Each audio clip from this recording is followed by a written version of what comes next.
بسم الله والحمد لله، وصلى الله وسلم على سيدنا رسول الله، وصلى الله وسلم على سيدنا مولانا محمد. ازيكم يا بنات؟ عاملين ايه؟ معادنا النهارده في منيو الاسبوع، وده هيكون اول اسبوع في شهر رمضان الكريم. وزي ما قلت لكم قبل كده، انا في شهر رمضان بمشي بيتي عادي كاي ايام عاديه، يعني مش عشان شهر رمضان بزود في الاكل يعني وبعمل حاجات اوفر قوي، لا، بمشي بيتي هو زي ما هو في الايام العاديه، مش عشان خاطر شهر رمضان ناكل كتير. الاسبوع دوت اشتريت خضار كتير ليه علاقه بالسلطات اكتر، لان بقالي حوالي 4 ايام كده ما بعملش سلطات فوحشتنا جدا. فجبت خضروات كده كلها تعتبر للسلطه. وبالنسبه للحوم، الاسبوع دوت ابو يوسف جاب فرختين بلدي، عملت واحده حشيتها وعملتها بالفريك اللي انا عملتها معاكم في سفره العزومات، والتانيه طبعا الفرخه التانيه برضو حشيتها وشلتها في الفريزر، هعملها في يوم تاني باذن الله. فمصروف الاسبوع دوت كان 300 جنيه. فتعالوا نشوف جبت ايه من السوق، وكمان هوريكم منيو الاسبوع كله بالكامل. قبل ما نشوف المنيو مع بعض، حابه اقول لكم اسم البنوته اللي كسبت معايا بالجائزه رقم 4، وده اسمها، هو هتلاقوه ظهر على الشاشه دلوقتي، وهسيب لكم اسمها برده تحت. هي اسمها شيماء. شيماء حبيبتي، الف مبروك عليكي الجائزه، وهي خلاص استلمتها، يعني استلمتها من 3 ايام تقريبا، لان انا بعمل السحب قبل الفيديو بفتره، والاسم اللي بيطلع على طول بروح على الكومنتات واشوف الايميل اللي هي سايباه وبروح اكلمها عليه، وعلى اساسه بتفق معاها ان انا هبعت لها الهديه، والهديه بتوصلها قبل ما الاسم ينزل في الفيديو. وباذن الله الاسبوع اللي جاي هيكون برضو في سحب على بنوته تانية كده. فاضل معانا الهديه الاولى والثانيه والثالثه، الرابعه خلاص في بنوته اخدتها، يبقى فاضل معانا 3 هدايا خلال ال3 اسابيع المقبله. فلو ما سجلتيش في المسابقه روحي سجلي فيها، هسيب لكم رابط فيديو المسابقه تحت.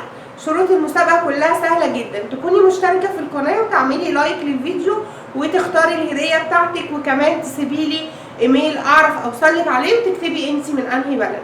بس دي كده شروط المسابقه. في بنات بتسال ايه هي شروط المسابقه، هل هي هتسالي اسئله واللي هيجاوب عليها صح وكده؟ لا خالص.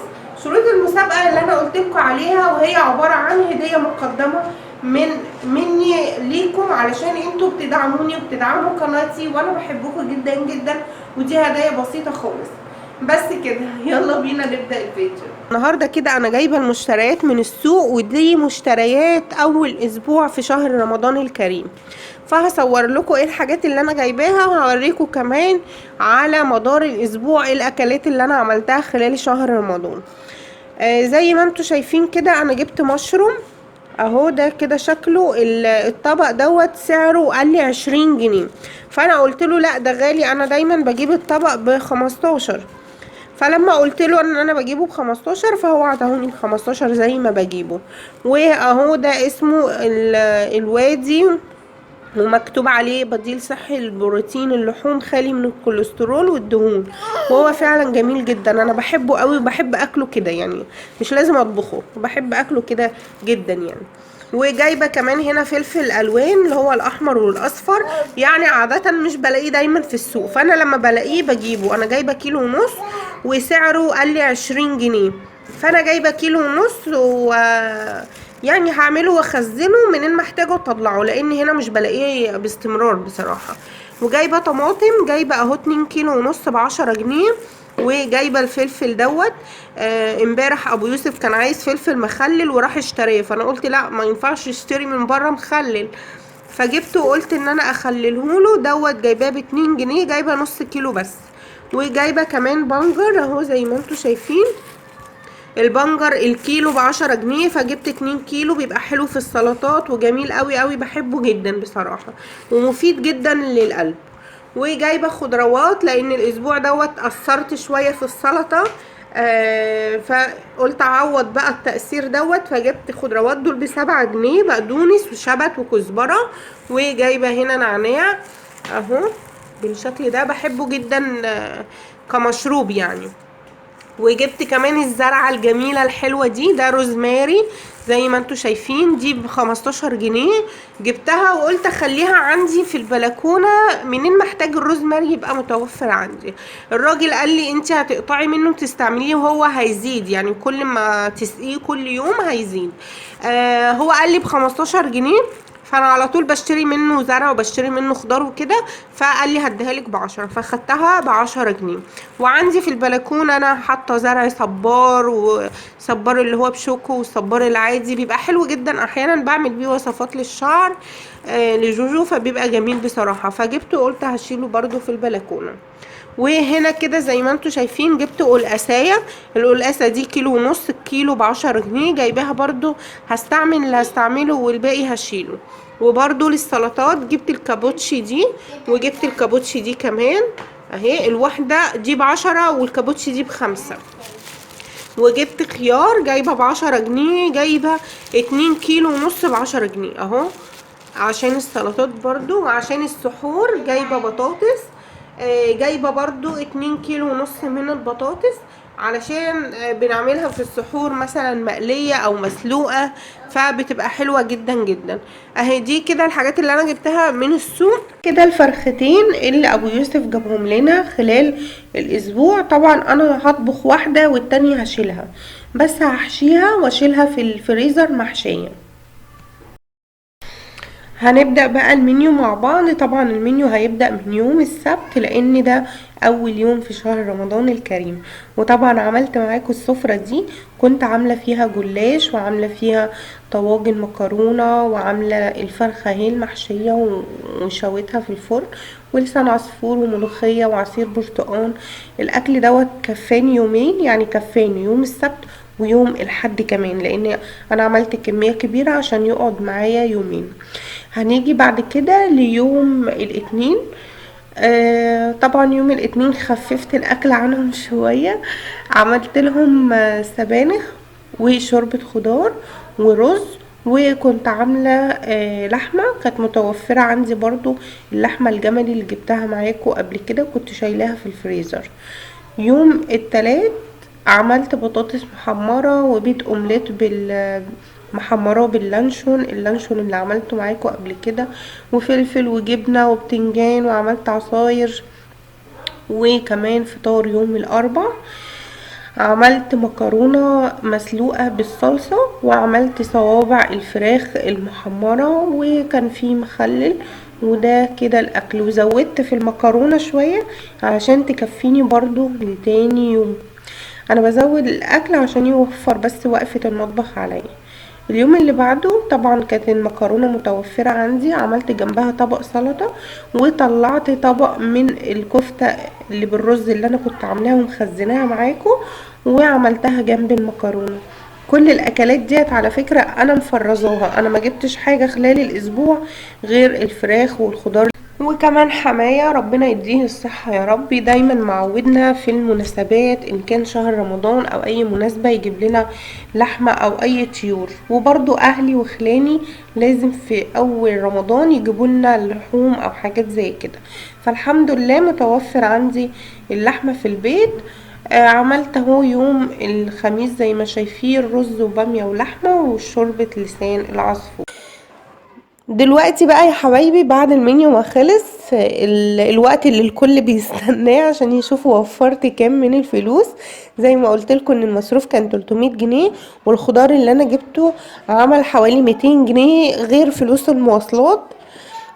لان في شهر رمضان السوق عندنا بيبقى الصبح بدري، فانا الايام دي مش بقوم بدري، فبروح سوق بعيد عن البيت شوية، وده بيكون اخر النهار، يعني ممكن على الساعة 9 8 بعد العشاء. فبروح بعد العشاء السوق، بس بروح بمواصلة وباجي. طبعا المواصلة بتبقى من نفس الفلوس بتاعة الميزانية. وكمان اشتريت زبادي، واشتريت لبن رايب، واشتريت لبن، واشتريت كمان جبنة قريش من 100 جنيه الباقية، يعني 200 اشتريت بيهم خضار، وال100 الباقية اشتريت منها الألبان اللي انا حكيتها لكم دي. وده كده الفلوس اللي اتبقت معايا اهي، 10 جنيه. مين فاكر كان فيه كام هنا؟ تعالوا نشوف كان فيه كام.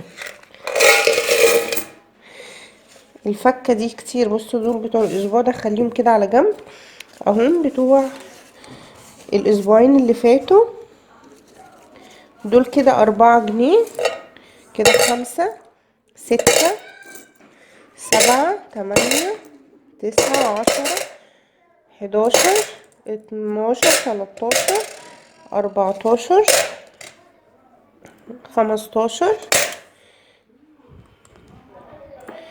16 17 18 19 20.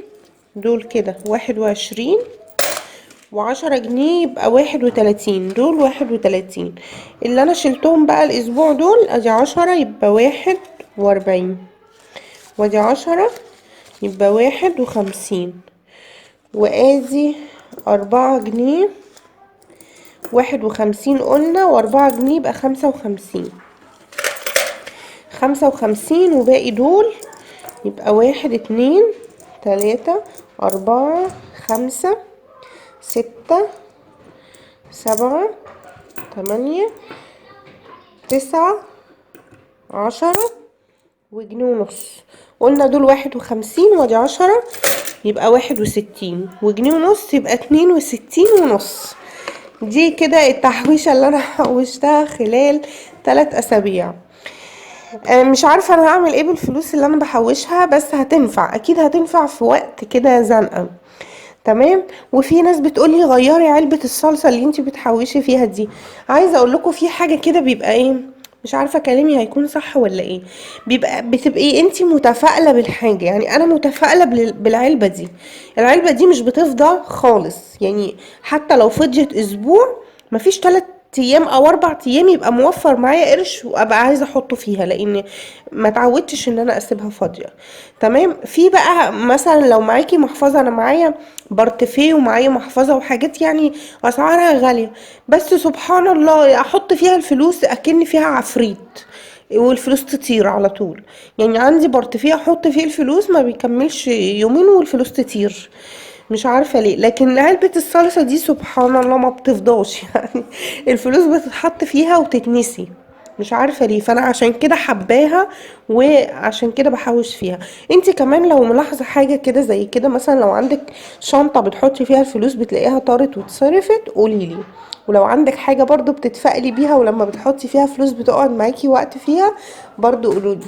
كده زي ما شفتوا ده المنيو بتاع النهارده، وقولوا لي بقى انا حوشت كام وكان معايا كام الاول، بس انا عارفه ان انتوا هتتلخبطوا. بس وقولوا لي ايه اكتر حاجه عجبتكم في المنيو، واستنوني المنيو الاسبوع اللي جاي. يلا السلام عليكم حبايبي. لو عجبكم الفيديو ما تنسوش تدعموه باللايك واشتركوا في القناه، دوسوا على سبسكرايب، الزرار الاحمر ده موجود تحت الفيديو، وفعلي كمان الجرس. ولو عايزه تشتركي في قناه الخياطه هي موجوده قدامك اهي، دوسي عليها واشتركي. ودي قناه جانا ويوسف، ودي الفيديوهات السابقه.